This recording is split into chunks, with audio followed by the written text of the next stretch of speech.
Hello viewers, welcome back to my channel scary talks. हमारे channel scary talks को subscribe करें और bell icon को भी प्रेस कर दें ताकि मेरे आने वाली हर अगली वीडियो आप तक सबसे पहले पहुंच सके। अगर आप भी अपने साथ पेश आए गए किसी हादसे की स्टोरी हमारे साथ शेयर करना चाहते हैं तो कर सकते हैं नीचे डिस्क्रिप्शन में दिए गए जीमेल पर हमें भेजकर। तो चलिए सुनते हैं आज की इस वीडियो में एक खौफनाक और दिल दहला देने वाला सच्चा वाक़या। ये उन दिनों की बात है जब हमारे मुल्क में कंप्यूटर टेक्नोलॉजी नई नई शुरू हुई थी। इसी वजह से कंप्यूटर का कारोबार भी ज़ोर पर था। हर कोई कंप्यूटर कोर्स करता और लोगों को भी कंप्यूटर ख़रीदने का बहुत शौक़ होता था। मैंने भी कंप्यूटर हार्डवेयर का कोर्स करके अपने गांव में कंप्यूटर की एक दुकान खोली ताकि लोग वहां से कंप्यूटर ख़रीद सकें। लेकिन मेरे इस काम में सबसे बड़ी मुश्किल ये थी कि मेरा गांव एक पहाड़ी इलाके में था। इर्द गिर्द जंगलात थे और घर भी बहुत फासले पर बने हुए थे। मुझे कंप्यूटर और उसके पार्ट्स ख़रीदने के लिए शहर जाना पड़ता था। दुश्वार गुजार पहाड़ी रास्तों की वजह से बस आहिस्ता आहिस्ता चलती थी और शहर पहुंचने में तकरीबन 8 घंटे लग जाते थे।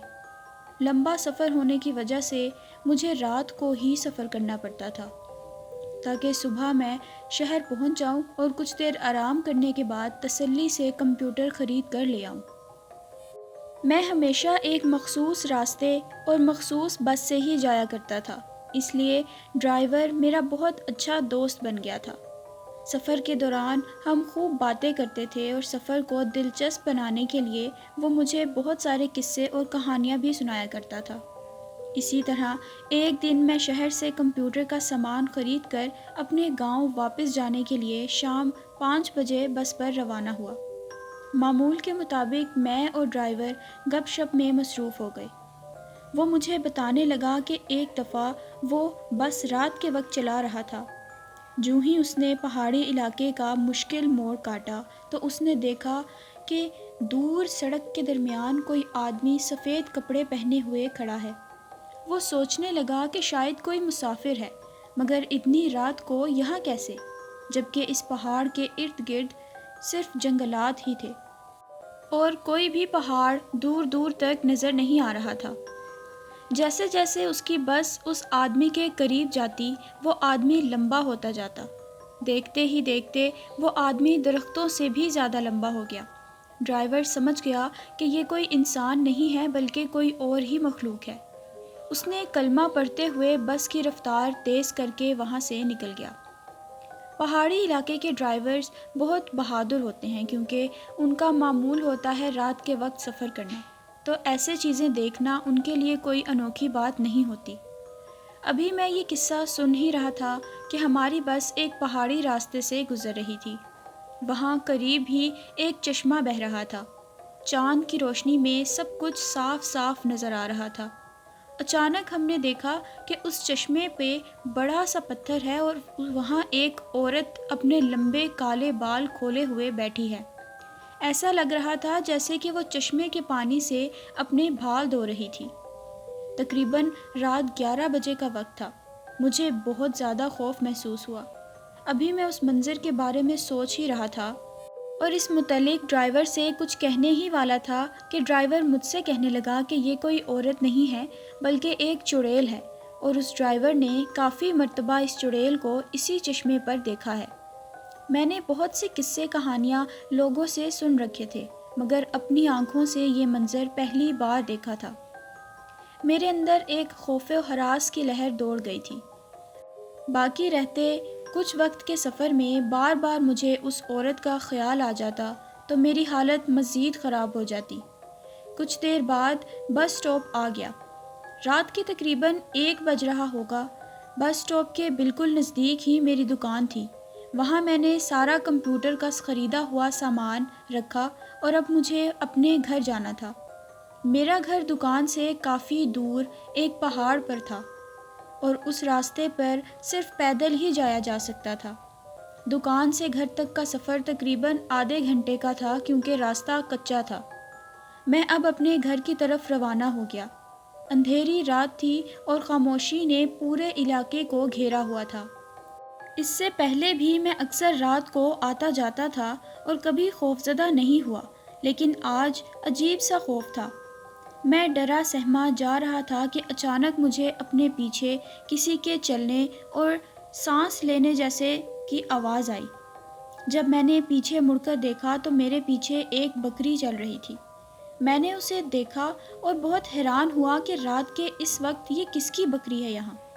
ابھی میں یہ سوچ ہی رہا تھا کہ ایک بڑا سا خرگوش میرے سامنے اچھلتے ہوئے آ گیا۔ اس کے اچانک سے اس طرح آنے سے میں ڈر گیا۔ میں نے پیچھے دیکھا تو بکری غائب ہو چکی تھی۔ میرے دیکھتے ہی دیکھتے وہ خرگوش تبدیل ہو کر ایک گدھے کی شکل اختیار کر گیا۔ اب میں سمجھ گیا تھا کہ یہ کوئی اور ہی مخلوق ہے جو شکلیں بدل بدل کر مجھے ڈرانے کی کوشش کر رہی تھی۔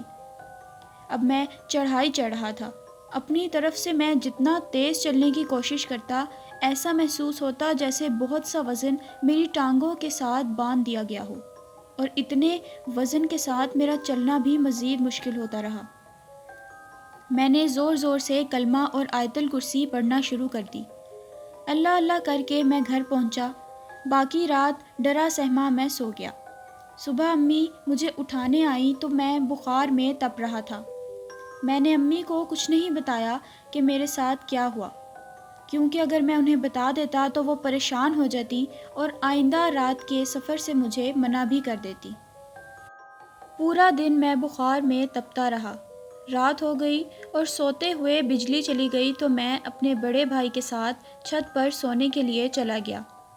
رات کا تقریباً 1 بج رہا ہوگا کہ مجھے لگا جیسے میرے پاؤں کسی نے پکڑ کر ہلائے ہیں۔ میں سمجھا شاید بھائی جگا رہا ہوگا کہ لائٹ آ گئی ہے۔ جب میں نے آنکھیں کھول کر دیکھا تو میرے پاؤں کی طرف ایک عورت اپنے لمبے سیاہ بال کھول کر کھڑی ہوئی تھی۔ اس عورت کی شکل انتہائی خوفناک تھی جسے دیکھتے ہی میری چیخ نکل گئی۔ میری چیخ سن کر بھائی بھی جاگ گئے اور مجھ سے پوچھنے لگے کہ کیا ہوا ہے۔ میں نے انہیں بتایا کہ یہاں کوئی بدنما شکل کی عورت کھڑی تھی اور میرے پاؤں ہلا رہی تھی۔ بھائی کہنے لگے کہ تمہیں تو بہت تیز بخار ہے، لگتا ہے بخار تمہارے سر پر چڑھ گیا ہے یا تم نے کوئی برا خواب دیکھا ہوگا۔ بھائی مجھے نیچے لے گئے۔ امی پوری رات میرے سر پر ٹھنڈے پانی سے پٹیاں کرتی رہیں کہ شاید بخار کی شدت کم ہو جائے۔ میں پوری رات وقفے وقفے سے ڈرتا رہا۔ اگلے دن امی نے مجھ سے پوچھا تو میں نے امی کو شہر کے واپس آتے ہوئے کا سارا قصہ سنا دیا۔ میری امی سمجھ گئیں اور مجھے مسجد کے امام صاحب کے پاس لے گئیں۔ وہ دم درود بھی کرتے تھے۔ انہوں نے جب مجھے دیکھا اور میری باتیں سنی تو کہنے لگے کہ آپ کے بیٹے کو ہوائی نظر ہو گئی ہے۔ امام صاحب نے مجھ پر دم کیا اور مجھے اور میری امی کو کلام پاک بتایا جو مجھے پانی پر دم کر کے پلانا تھا۔ میں 5 وقت مسجد جا کر نماز پڑھتا۔ 2 ہفتے تک تقریباً ہر رات کو میں ڈرتا تھا۔ مجھے وہی خوفناک عورت دکھائی دیتی تھی، لیکن میں نے امام صاحب کے بتائے ہوئے کلام کو جاری رکھا، دم کیا ہوا پانی پیتا رہا اور نماز باقاعدگی سے پڑھتا رہا۔ اس طرح آہستہ آہستہ مجھے وہ چڑیل نظر آنا بند ہو گئی۔ میں دلی طور پر کمزور اور ڈرپوک تھا، اسی وجہ سے وہ چیز میرے اوپر حاوی ہو گئی تھی۔ جب میں صحت یاب ہوا تو رات کا سفر کرنے سے میں نے توبہ کر لی۔ اس واقعے کو کافی زیادہ عرصہ ہو چکا ہے، مگر آج بھی یہ واقعہ میرے اندر خوف کی لہر دوڑا دیتا ہے۔ تو ویورز، یہ تھی میری آج کی ہارر سٹوری۔ میں امید کرتی ہوں کہ آپ کو میری یہ سٹوری پسند آئی ہوگی۔ اگر پسند آئی ہے تو میری ویڈیو کو لائک کریں، شیئر کریں اور سبسکرائب کریں میرے چینل کو مزید ایسی ہارر سٹوریز سننے کے لیے۔ اگر آپ بھی اپنے ساتھ پیش آئے گئے کسی حادثے کی سٹوری ہمارے ساتھ شیئر کرنا چاہتے ہیں تو نیچے ڈسکرپشن میں دیے گئے جی میل پر بھیج کر سکتے ہیں۔ ملوں گی اب آپ سے ایک نئی ہارر سٹوری کے ساتھ۔ Thanks for watching.